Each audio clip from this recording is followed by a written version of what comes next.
ماں کی تصویر ہاتھوں میں لیے یہ کمسن بچی ہے رقیہ کی۔ رقیہ جو اپنے بھائی کے ساتھ فیکٹری میں ملازمت کر کے گھر کی کفالت کرتی تھی۔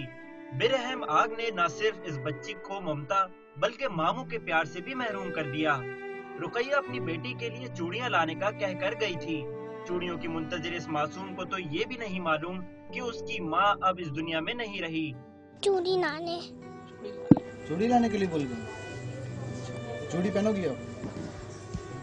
ایک طرف تو فیکٹری کی بے رحم آگ نے کمسن بچی کو تو ماں سے محروم کیا ہی ہے، تو دوسری جانب رقیہ کی ماں پر بیٹی اور بیٹے کی موت نے قیامت ڈھا دی ہے۔ رقیہ کی لاش تو مل گئی لیکن بیٹے نور عالمگیر کی لاش اب تک نہیں ملی۔